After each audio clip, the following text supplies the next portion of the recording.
아마존 열대우림은 지구상 알려진 종의 약 10분의 1이 서식합니다.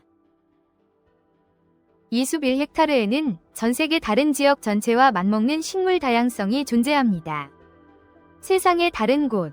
하지만 수세기 동안 그곳에서 살아온 공동체들이 있습니다. 이들은 어떻게 수천 년을 생존했을까요?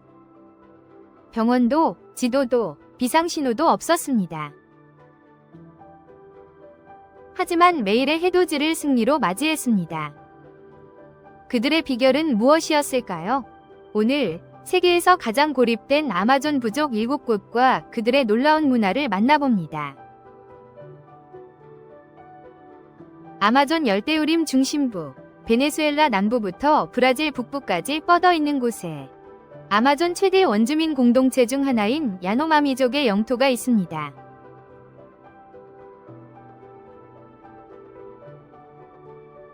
약 3만 5천 명입니다. 이들은 외부 세계와 거의 단절되어 있습니다. 야노마미족은 나무와 야자잎으로 만든 샤보노라는 원형 공동 가옥에서 삽니다. 여러 가족이 한 지붕 아래 살며 문이나 개별방은 없습니다. 그들에게 공동생활은 단순한 관습이 아닌 작은 분리가 즉각적 위험을 초래할 수 있는 숲에서의 생존 방식입니다. 야노마미족 여성들은 숲식물 안료로 피부에 붉은 선을 그립니다. 코와 입술에 얇은 막대를 끼웁니다. 아름답고도 특이하며 현대와는 완전히 다른 세상에 속한 듯한 인상을 줍니다. 바나나, 카사바, 옥수수를 재배하고 사냥, 낚시, 채집으로 생존합니다. 하지만 야노마미족에게 숲은 단순히 식량을 얻는 곳이 아닙니다. 또한 그들 주변에 존재한다고 믿는 영혼과 보이지 않는 힘의 거처입니다.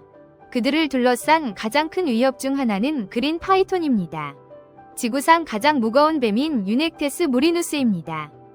6m 이상 길이에 122kg이 넘는 무게로 독 없이도 먹이를 제압하며 숨을 쉴 때마다 조여 저항이 사라질 때까지 놓지 않습니다. 그린 파이톤 외에도 이 지역에는 피라로쿠가 서식합니다. 세계에서 가장 큰 비늘 민물고기입니다. 길이는 2.4m, 무게는 127kg에 달합니다. 숨을 쉬려면 수면 위로 올라와야 하는 독특한 어종입니다. 그 순간 주요 표적이 됩니다. 큰 피라로쿠는 격렬히 몸부림쳐 작은 배를 뒤집을 수 있습니다. 하지만 잡히면 사냥꾼만의 것이 아닙니다. 노인, 아이, 가족에게 우선권을 두어 공동체 전체가 나눕니다. 그래서 함부로 강으로 뛰어들지 않습니다. 먼저 수면을 살핍니다. 먼저 숲의 소리에 귀 기울입니다. 모든 소리가 갑자기 사라지는 순간까지 알아챕니다. 그들의 세상에서 위험은 시끄럽게 오지 않기 때문입니다. 보통 아주 천천히, 조용히, 정확하게 다가옵니다. 과거에는 물속에 숨은 거대한 비단뱀이 무서운 존재였을지 모릅니다. 또는 작은 배를 뒤집는 큰 물고기였습니다. 하지만 오늘날 야노마미족에게 가장 큰 위협은 더 이상 숲의 야생동물이 아닙니다. 바로 인간입니다. 불법 금채굴이 그들의 영토를 침범하고 있으며 폭력, 질병, 강물의 수은 중독을 가져옵니다. 많은 야노마미족 공동체는 심각한 결과를 겪었습니다. 불법 금채굴 작업으로 인해 야노마미족은 여전히 조상의 땅을 지키고 있지만 하지만 지금보다 더 위태로운 시기는 없었습니다. 지금 가장 위험한 침략자는 물속을 기거나 정글에 숨지 않고 기계, 돈, 탐욕을 가지고 들어옵니다. 파라주 남쪽에는 카야포족의 땅이 있습니다. 광대한 지역을 보존하는 것으로 유명한 원주민 공동체입니다. 이들은 비교적 온전한 아마존 열대우림의 일부를 지켜왔습니다. 수십 년간 외부 침범에 저항한 끝에 카야포 마을은 큰 중앙 마당을 중심으로 합니다. 모든 위식, 회의, 중요 결정이 그곳에서 이루어집니다. 이곳에선 공동체가 늘 중심입니다. 각자에게는 명확한 역할이 있습니다. 카야포 문화는 숲과 깊이 얽혀 있습니다. 바디 페인팅, 깃털 머리 장식, 입술 피어싱, 귀 피어싱, 구슬 장식은 단순한 치장이 아닙니다. 정체성, 삶의 경험을 나타내며 공동체 소속감을 의미합니다. 신체 관련 지식은 생존 지향적입니다. 아마존 열대우림 생활은 늘 질병과 곤충, 자연 위험으로 가득합니다. 이곳에서 가장 위험한 종은 검은 악어입니다. 멜라노스쿠스 니게르로 3m 이상 자라며 최대 370kg까지 나갑니다. 가장 위험한 시기는 밤과 번식기입니다. 암컷 악어가 새끼를 보호할 때입니다. 검은 피라냐, 사라살마스 람비아스도 있습니다. 이 물고기는 가위처럼 날카로운 이빨을 가집니다. 보통 건강한 사람에게는 위험하지 않지만 얕은 물고기 밀집 지역, 물속 피, 강한 물살에서는 위험이 커집니다. 따라서 건기에는 사람들은 수원지를 자주 바꾸고 상처가 있으면 강에 들어가지 않습니다. 카야포족은 숲과 조화롭게 사는데 매우 능숙합니다. 강과도 그렇습니다. 활과 화살로 물고기 잡는 법을 압니다. 동물 발자국을 읽고 물살을 살핍니다. 물길을 알다. 이론 없이도 사냥할 줄 압니다. 책에서 배운 것이 아닙니다. 하지만 어릴 때부터 매일 어른들을 따라. 하지만 카야포족이 강한 이유는 생존 기술뿐만이 아닙니다. 그들의 투지입니다. 부족으로 유명합니다. 영토 보호 의식이 매우 강합니다. 이것이 영토 유지에 도움이 되었습니다. 다른 공동체들은 많이 줄었지만 또는 외부 압력으로 사라졌습니다. 카야포 여성들도 고립되어 있지 않습니다. 배를 젓고 숲으로 갑니다. 식량을 구하고 아이들을 키웁니다. 위식 준비. 공동체 생활에 적극적으로 참여합니다. 아이들은 관찰하고 일하며 자랍니다. 어려서부터 숲과 살아가는 법을 배웁니다. 의외로 카야포족은 완전히 고립된 것은 아닙니다. 현대 문명에서 같은 마을에서 나무배를 볼 수 있습니다. 모터보트와 전기와 공존하는 전통 의식, TV와 전화. 단순히 현대화되는 것이 아닙니다. 하지만 외부 세계와 교류를 택하고 있습니다. 핵심 가치를 지키며 따라서 오늘날 카야포족에게 가장 큰 위협은 더 이상 야생동물이나 정글이 아닙니다. 산림벌채, 불법 벌목이며 그들의 영토에 대한 경제적 압박이 커지고 있습니다. 이것이 그들이 직면한 현실적인 싸움입니다. 카야포족을 특별하게 만드는 것은 아마존에 여전히 살고 있다는 것뿐만 아니라 그들이 여전히 결정하고 있다는 것입니다. 세상에서 어떻게 생존할지 끊임없이 그들을 변화시키려 하는 마라냥주에는 브라질 동부 아마존에 위치한 아와과하라는 부족이 있습니다. 가장 취약한 원주민 집단 중 하나로 여겨집니다. 현재까지 존재하는 그들의 인구는 너무 적어서 단 한 번의 전염병, 산불 또는 침략이 부족 전체를 멸종 위기로 몰아넣을 수 있습니다. 아와과하족은 거의 전적으로 수렵과 채집으로 살아갑니다. 그들은 땅에 의존하지 않으며 한 곳에 머무르지도 않습니다. 숲의 리듬에 맞춰 끊임없이 이동합니다. 그들에게 이동은 습관이 아니라 생존 방식입니다. 원숭이, 멧돼지, 새를 사냥하며 거대한 활로 다른 많은 동물들을 사냥합니다. 아마존에서 본 것 중 가장 긴 활입니다. 하지만 아와과하족을 가장 특별하게 만드는 것은 그들의 무기가 아니라 주변 생명체에 대한 그들의 태도입니다. 고아아기 원숭이를 데려와 키웁니다. 부족 여성들은 심지어 젖을 먹입니다. 자기 자녀들과 함께 충분히 자랄 때까지 돌봅니다. 숲으로 돌아갈 수 있도록 그들의 세상에서는 인간과 자연의 경계가 명확하게 정의되지 않습니다. 현대 세계가 인식하는 것만큼 따라서 아와과하 여성들은 매우 특별한 역할을 합니다. 자녀를 키우고 식량을 찾아다니며 공동체와 함께 숲을 가로지르며 가장 부드럽고 온화한 삶의 리듬을 유지합니다. 혹독한 환경 속에서도 하지만 습한 숲은 매우 현실적인 위험을 숨기고 있습니다.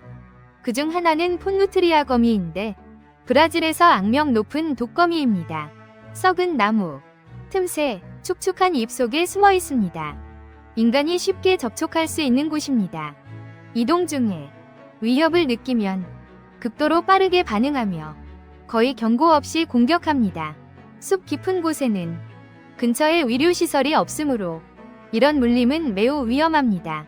아와과하족에게 가장 큰 위험은 독거미나 야생동물이 아니라 숲의 점진적인 사라짐 때문입니다.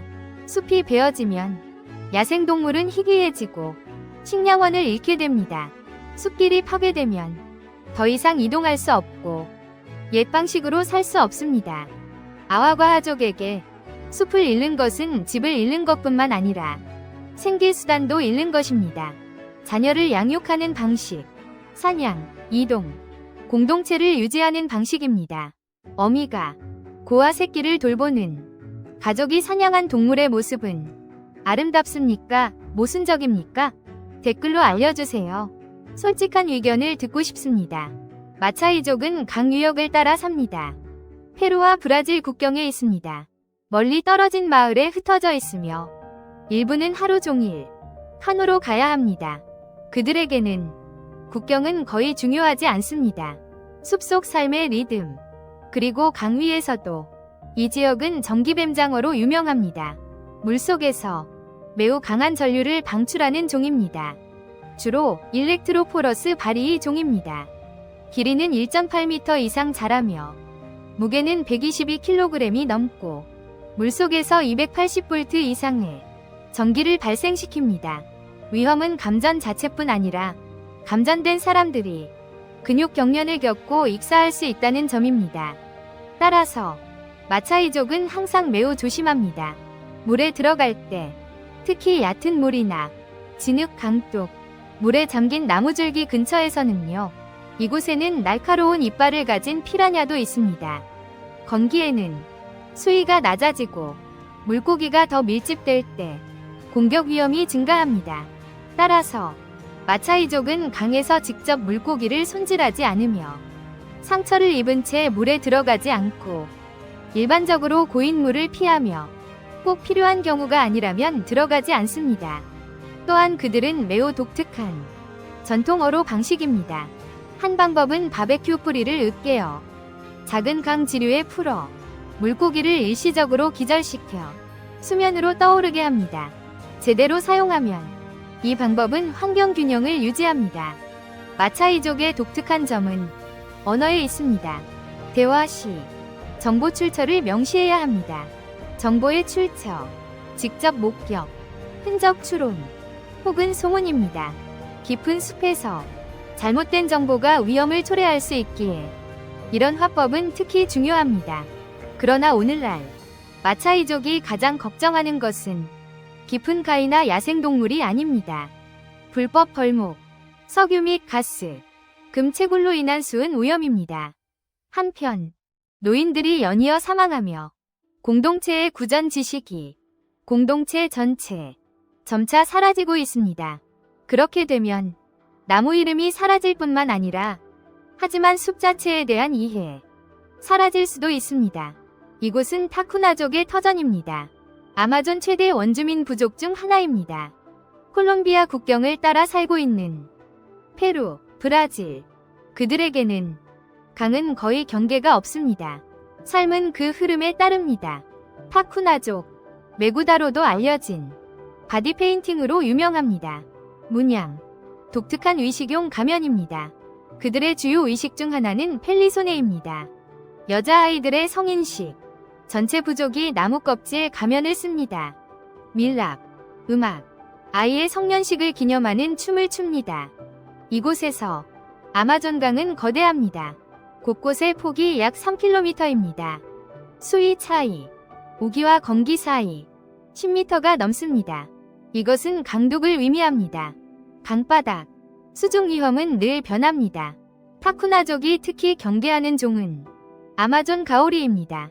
모래 속에 몸을 자주 숨깁니다. 거의 보이지 않습니다. 하지만 실수로 밟으면 독침으로 발을 즉시 찌릅니다.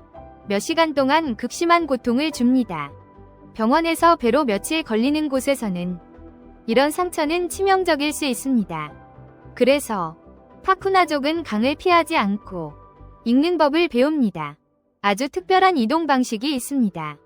평범하게 걷는 대신 강바닥을 발로 가볍게 훑으며 진동을 만듭니다. 가오리가 모래에 숨어 있다면 이를 감지하고 충돌 전에 헤엄쳐 달아납니다. 걷는 방식의 작은 변화만으로도 심각한 사고를 막을 수 있습니다. 파쿠나족은 강을 분리된 조각으로 보지 않습니다. 그들에게 강은 살아있는 시스템입니다. 어떤 나무가 열매를 맺어 물에 떨어져 물고기를 먹이는지 알고 물의 흐름이 물고기 떼에 어떻게 영향을 주는지 이해하며 동물을 보호하는 것을 그들의 영적인 삶과 연결합니다. 가장 분명한 예는 분홍 강돌고래입니다. 보도. 그들의 전통에 따르면 보도는 인간으로 변신할 수 있습니다. 이 종은 사냥되지 않습니다. 옛 믿음. 하지만 의도치 않게 자연보호로 이어졌습니다. 현대 환경법이 없던 아주 오래전 파쿠나족은 강을 읽는 법을 배워 생존했습니다. 그곳에 홀로 서 있다면 얼마나 버틸 수 있을까요? 떠오르는 숫자를 댓글로 남겨주세요.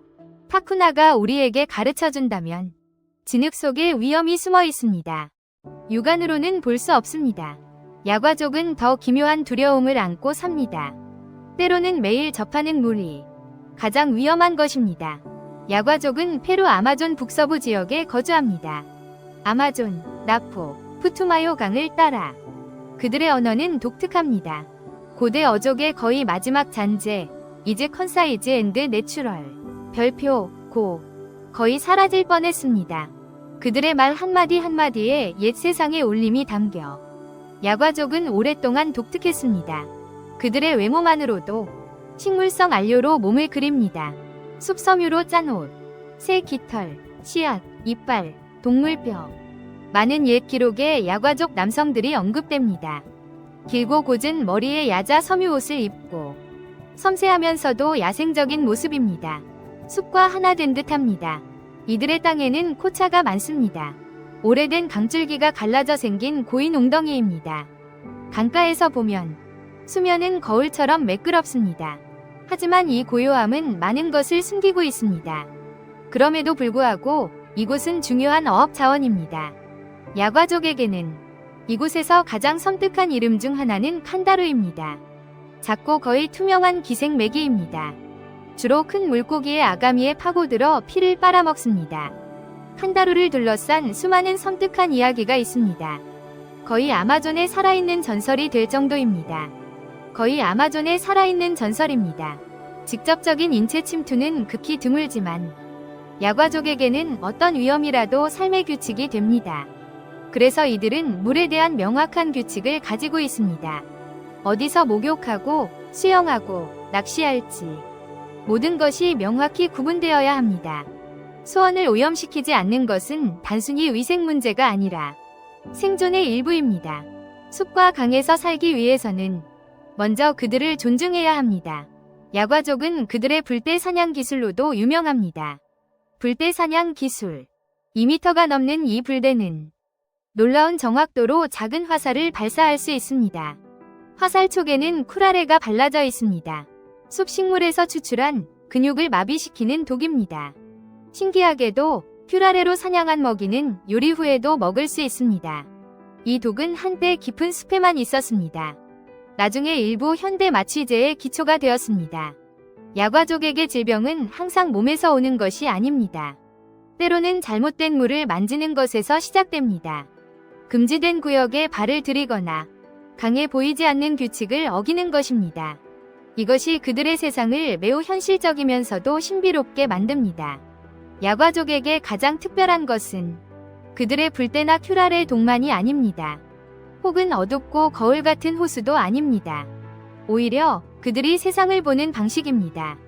물이 단순한 물 이상이고 언어는 고대 문화의 흔적을 간직하며 생존은 항상 무엇을 만질 수 있고 무엇을 절대 만질 수 없는지 아는 것에서 시작됩니다. 에콰도르 동부 아마존에는 와오라니족의 땅이 있습니다. 그들의 언어로 와오라니는 단순히 인간을 의미하며 외부인은 코어테라고 불립니다. 이 용어 자체가 경계를 명확히 보여줍니다. 그들의 세상과 외부 세상은 진정으로 하나였던 적이 없습니다. 와오라니족은 제규어로 가득한 숲 한가운데 살고 있습니다. 아메리카에서 가장 무서운 포식자 중 하나입니다. 이곳에서는 보이지 않는다고 없는 것이 아닙니다. 그것이 와오라니족을 특별하게 만듭니다. 그들에게 위험의 징후는 때때로 소리가 아니라 소리의 사라짐입니다. 새들이 침묵하고 곤충들이 울음을 멈출 때 숲 전체가 갑자기 조용해집니다. 무언가가 아주 가까이 있음을 압니다. 그들의 세상에서 침묵 또한 경고입니다. 와오라니족은 숲을 글자처럼 읽습니다. 발자국, 땅의 숲길을 관찰합니다. 포식자들이 주로 지나는 곳을 알며 포식자가 나타나기 전 먹잇감이 어디 나타날지 압니다. 이것들을 책에서 배운 것이 아닙니다. 어릴 적부터 어른들을 따라 숲에 들어가 듣는 법을 배웠습니다. 그 숲에서 얻은 그들의 무기. 산타 나무로 만든 창은 자연의 무기처럼 단단합니다. 블로우건 화살은 키라레로 코팅되어 있습니다. 먹잇감을 약하게 만드는 독이지만 고기는 먹을 수 있습니다. 와오라니족에게 사냥은 힘뿐만 아니라 정확성, 인내심, 그리고 깊은 이해가 필요합니다. 주변 생명의 움직임을 이해하는 것입니다. 또한 그들은 매우 사나운 공동체로 알려져 있습니다. 영토 방어에 있어서 말입니다. 많은 기록들은 그들이 숲과 너무 밀접하게 연결되어 있어 거의 분리될 수 없다고 묘사합니다. 외부 간섭을 거의 받아들이지 않으며 침범당하면 매우 강하게 반응합니다. 오늘날 와오라니족에게 가장 큰 위협은 더 이상 숲의 표범이나 야생동물이 아니라 인간입니다. 석유 추출과 벌목으로 숲은 줄어들고 파편화되며 익숙한 사냥 경로를 잃게 합니다. 하지만 위험이 바뀌었음에도 불구하고 와오라니족의 생존 방식은 변함없습니다. 여전히 예리하게 관찰해야 합니다. 진정한 위험이 닥치기 전 특이한 징후를 알아채야 합니다. 이 숲에서 생존은 항상 시작됩니다. 위협이 명백해지기 전 감지하는 것으로요. 이 공동체들은 과거에 속하지 않습니다. 여전히 살아있고 고군분투하며 삶의 방식을 보존하고 있습니다. 현대 세계가 오랫동안 완전히 이해하지 못하는 방식입니다. 하지만 지금 그 삶의 방식들은 사라질 위기에 처해 있습니다. 자연보다 약해서가 아니라 인간에 의해 점점 밀려나고 있기 때문입니다. 그리고 부족이 사라지면 사라지는 것은 단지 사람이 아닙니다. 지식, 기억, 그리고 자연에 대한 이해도 사라집니다. 현대 세계가 재현할 수 없는 것들입니다. 삶에 대한 이야기를 계속 탐험하고 싶다면 좋아요를 누르고 채널을 구독해주세요. 우리가 미래를 논하는 동안에도 오늘 밤에도 여전히 사람들이 이 강을 조용히 건널 것입니다. 실패하면 아무도 도와주러 오지 않을 것을 알면서요. 궁금한 점이 있다면 아래에 댓글을 남겨주세요. 도움이 되었다면 좋아요를 눌러주시고 구독하여 놓치지 마세요. 곧 다시 뵙겠습니다. 안녕히 계세요.